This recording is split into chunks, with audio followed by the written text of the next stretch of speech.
To family. कशात मस्तच असाल तुम्ही.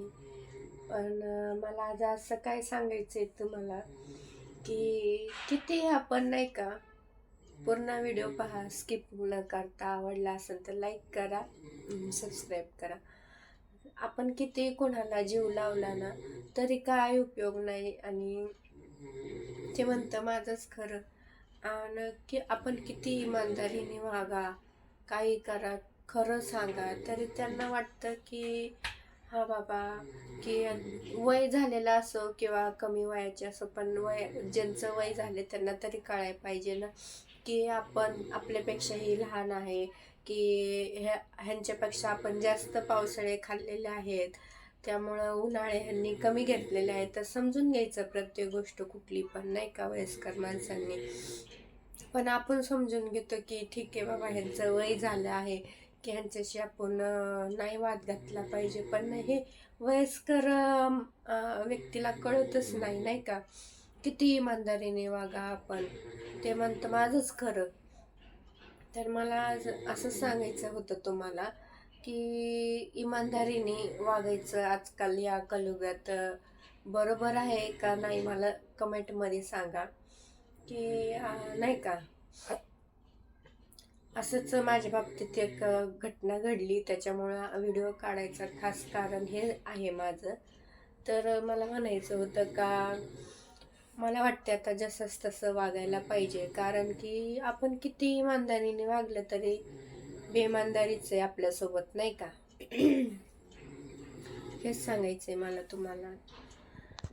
मग इमानदारीने वागलं पाहिजे का नाही वागलं पाहिजे, नाही का. मला हा प्रश्न पडला म्हणून मी तुमच्याशी शेअर करते की खोटेपणा, जे खोटं वागतं ना, खोटे वागतात ना, त्यांच्याच बाजूने देव पण का उभा राहतो. सत्याच्या पाठीशी का देव उभा राहत नाही. सत्याच्या पाठीशी उभा राहतच नाही. पण एवढं खरं आहे की ससा किती पळाला ना, ससाशी आणि कासवाची गोष्ट तो तुम्हाला माहितीच असणार आहे. ससा किती पळाला तरी तो शेवटी पळून पळून दमतोच, नाही का. तसं कासव स्पीड नसला तरी कासवाला तो हळूहळू चालतो. आणि मग हळूहळू चालल्यानंतर तो ससाच्या पुढं जातो. ससा चालून चालून दमतो म्हणून झाडाखाली बसलेला असतो. त्या सस्याला माहीतच होत नाही कधी हा कासव पुढं गेला म्हणून, नाही का. तर असं माझ्या बाबतीत झालेलं आहे.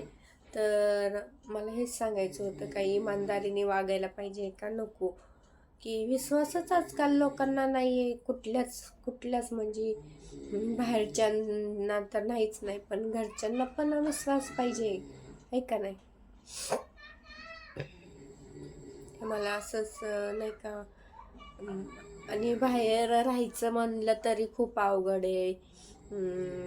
आपण जर स्वतः रेंटने राहतोय म्हणल्यावर रेंटने राहायचं पण खूप अवघड आहे. पैसे देऊन सुद्धा लोक असं बोलतात, नाही का, की मनाला लागण असं. कधी आपण आपल्या घरच्यांचं ऐकून घेत नाही, पण ह्या लोकांचं ऐकून घ्यावं लागतं. त्या लोकांनी पैशापुरतंच मतलब ठेवायचा ना. की बाबा तुम्हाला सगळं वेळ मिळते, लाईट बिल मिळते, भाडं व्यवस्थित वेळ मिळते म्हणलं, विनाकारण भाडेकरांना त्रास कशासाठी द्यायचा, नाही का. असं म्हणजे वयस्कर आहे पण नाही का, काय त्या माणसं ओळखायची तर बुद्धी आहे का नाही काय माहिती.